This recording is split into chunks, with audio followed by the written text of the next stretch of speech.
When the moments in your life are too important to miss, you can trust O'Reilly Auto Parts to keep you and your plans on the road. Our professional parts people can test your vehicle's battery and even give it a charge if needed. In most cases, we can install your new battery for free. It's just one of the many services we provide at O'Reilly Auto Parts to ensure life's best moments don't find you stranded. O'Reilly Auto Parts. Summer is here, which means we all want to look and feel our best. A GLP-1 may be right for you. Visit orderlymeds.com to learn more about which GLP-1 you could be eligible for. Getting started is fast, easy, and happens virtually through telemedicine from licensed professionals. Check it out for yourself. Go to orderlymeds.com/podcast. That's orderlymeds.com/podcast. Taking care of yourself feels great. Compounded medications are not FDA approved. Eligibility required and determined by a licensed provider. Individual results may vary. See website for details. Every team, every topic, everywhere. This is Believe.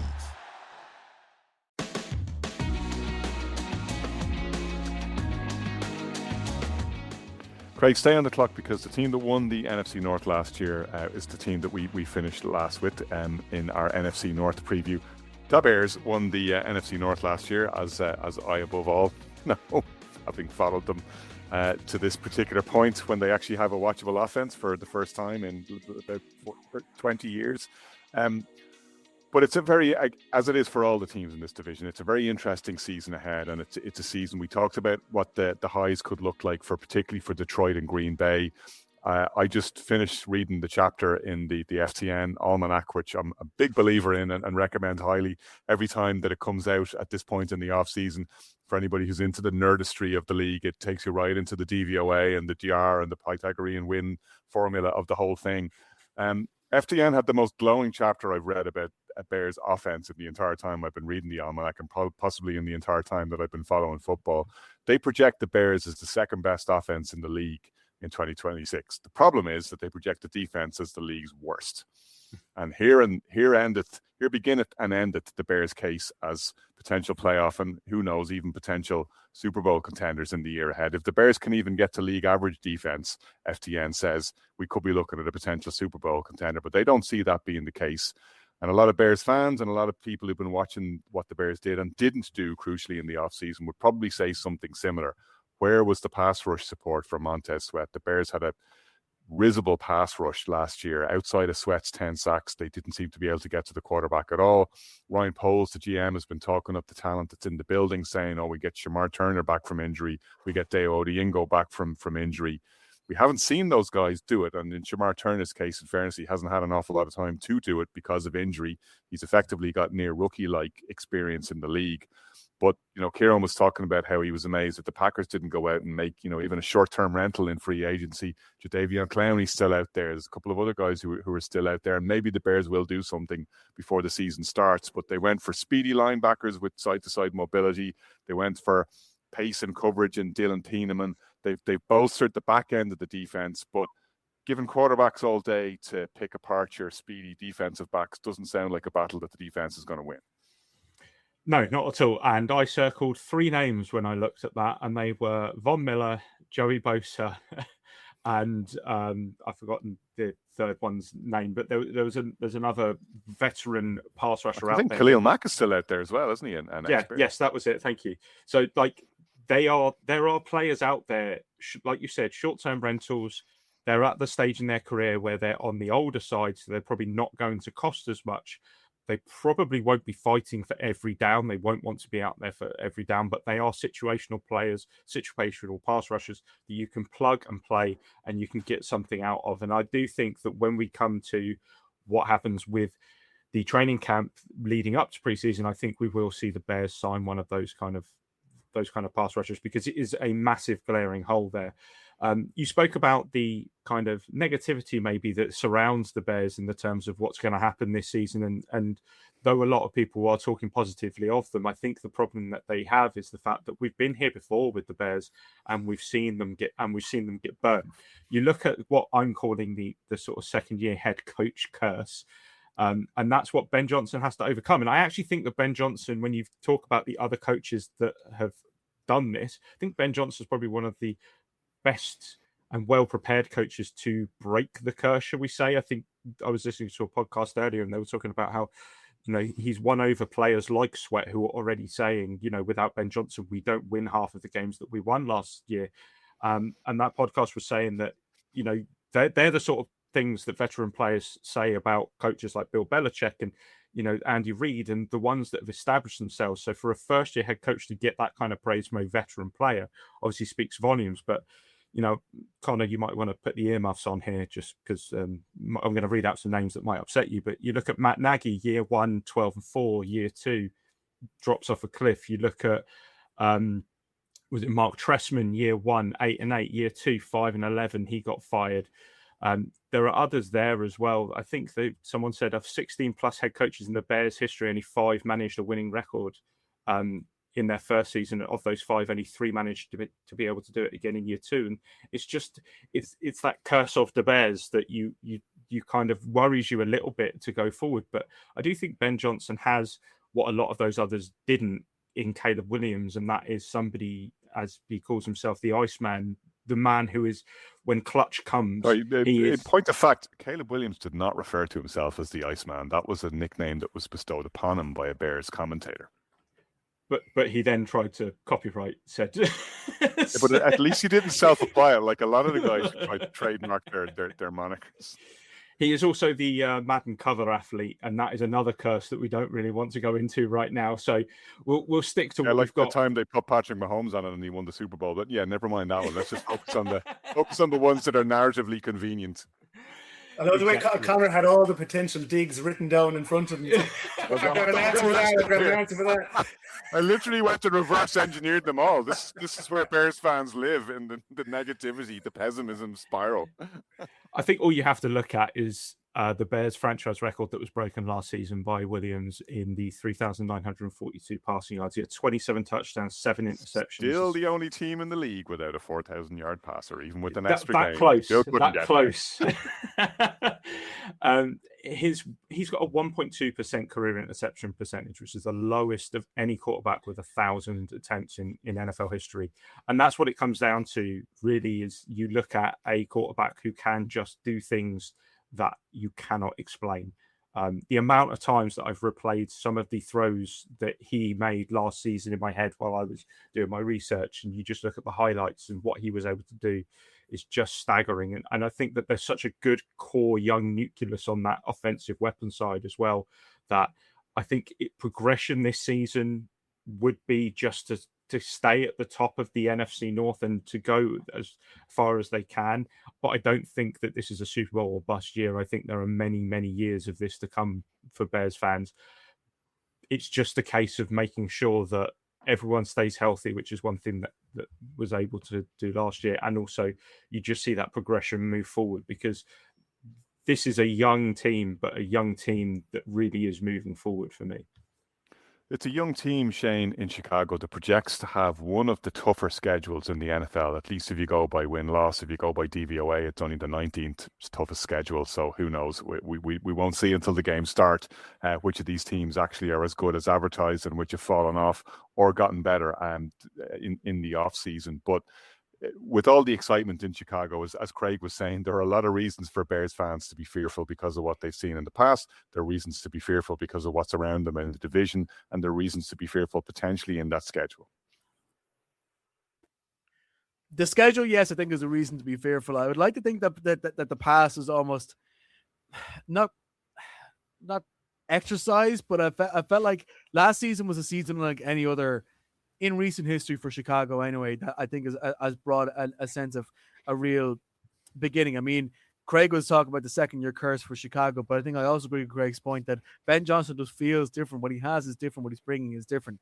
That said, I also believe in the point this year is not Super Bowl or bust for the Bears. I think the Bears can win the Super Bowl in Super Bowl 62. I think this year there's still a lot of work to be done to shore up a lot of the fundamentals. And that's because you look at the way that they won their games last year, and you're saying the same thing to the Chicago defense as you're saying to someone who's trying to save for their mortgage.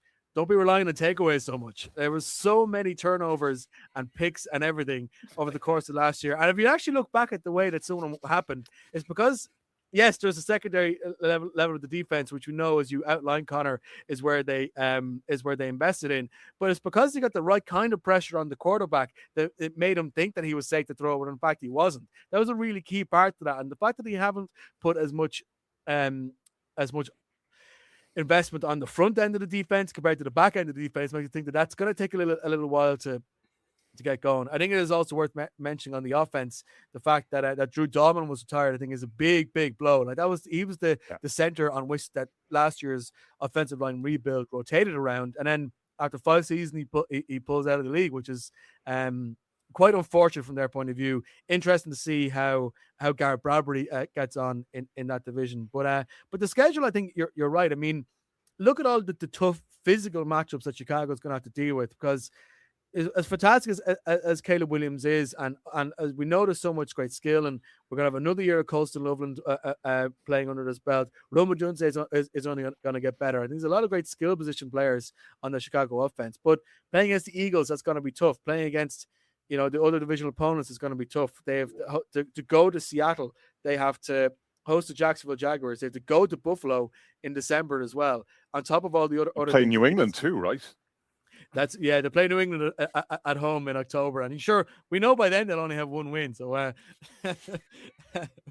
but in all seriousness, like there's a different level of opponent that the Bears are facing, obviously by virtue of the fact that they finished top of the division, which is going to make this a bit trickier. And the fact that so many of the wins last year, I mean, look, this is the nature of bias. If the Lions won or the Broncos won games in the way that the Bears did last year, and they didn't have Ben Johnson as head coach, I'd be saying things like, geez, they got away with that. But because Caleb Williams pulling out in the way that he wins in the way that he did, and because it's Ben Johnson coaching the way that Ben Johnson's coaches, we're sitting back and saying, Jesus, that's clutch. That's brilliant. That's great play. That's Iceman. That's exactly what you need in those moments to push forward. And look, they still have that. They still have those intangibles. But can you sit it together where you're not constantly relying on, especially on some of those really, really tough games, constantly relying on something amazing to happen. And look, they had an amazing season last year.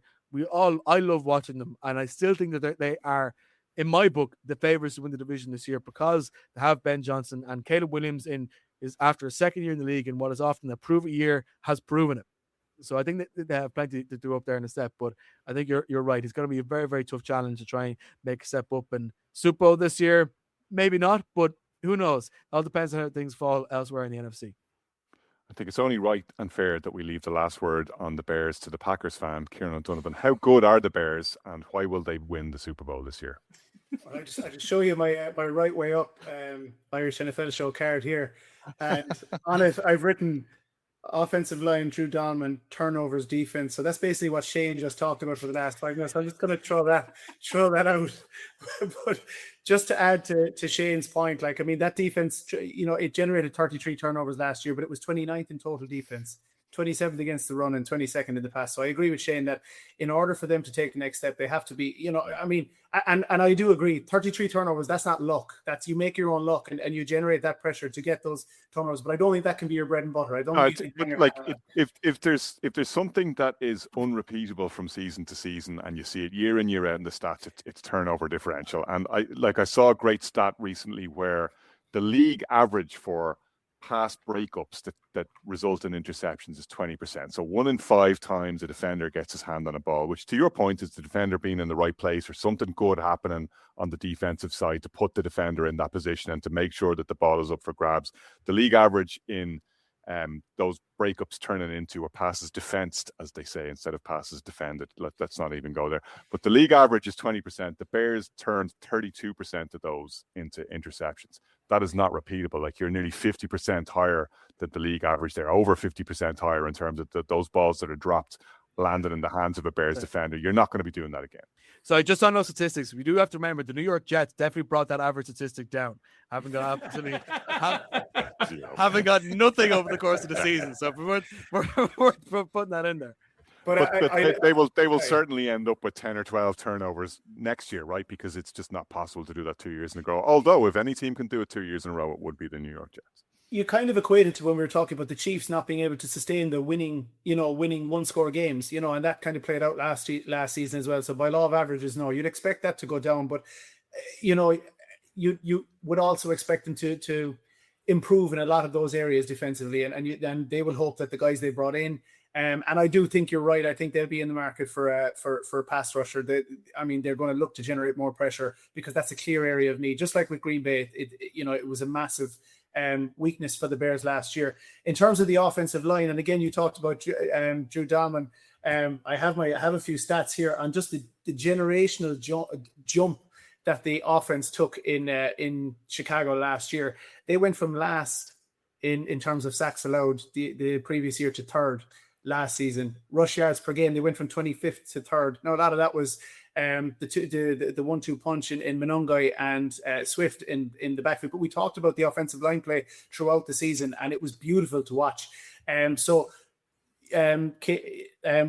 mentioned at the top of the show about the negative effect that Frank Ragnow had, his retirement on the Lions. And from a Bears point of view, you really hope that the retirement of Drew Dalman doesn't have that kind of a ripple effect on the offensive line, because all they have to be is as good as they were last season for this offense to be incredible. And I do think I agree with I agree with you. I don't think there's, or with Shane, I don't think there's going to be any kind of a curse or second season curse with Ben Johnson. His offenses in Detroit only improved year to year. And I think, in terms of what Shane mentioned, the short game, the short passing yards, the not having to play hero ball every week, I think that's exactly what Ben Johnson is going to have been drawing up all off season long. He's going to be talking to Caleb about more consistency. He laid down a marker on that, didn't he? Where he said at the coaches meeting, I want his completion percentage at 70%. He had, I think, the second lowest completion percentage among regular starters last year.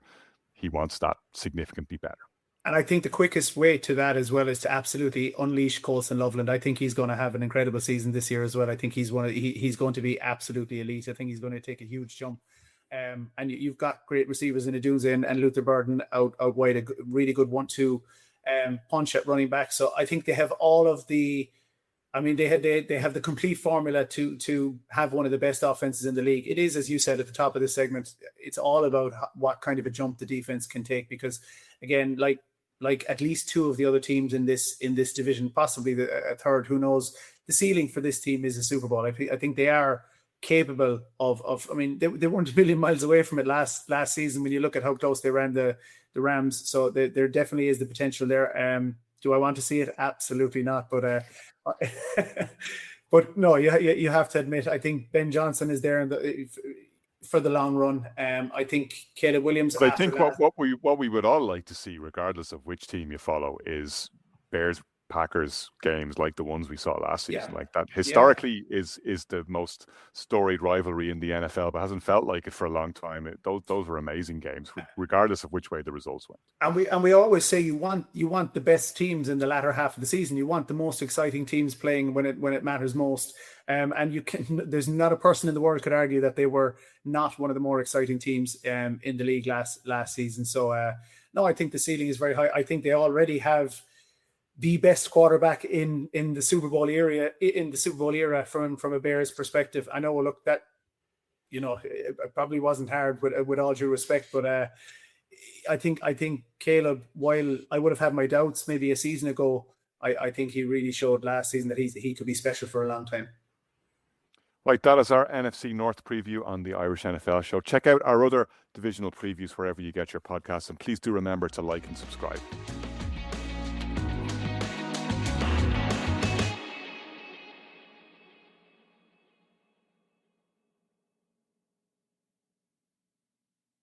Summer is here, which means we all want to look and feel our best. A GLP-1 may be right for you. Visit orderlymeds.com to learn more about which GLP-1 you could be eligible for. Getting started is fast, easy, and happens virtually through telemedicine from licensed professionals. Check it out for yourself. Go to orderlymeds.com/podcast. That's orderlymeds.com/podcast. Taking care of yourself feels great. Compounded medications are not FDA approved. Eligibility required and determined by a licensed provider. Individual results may vary. See website for details. If you like the show, please take a moment to rate, review, and subscribe. It really does help the show to grow. Thank you for listening.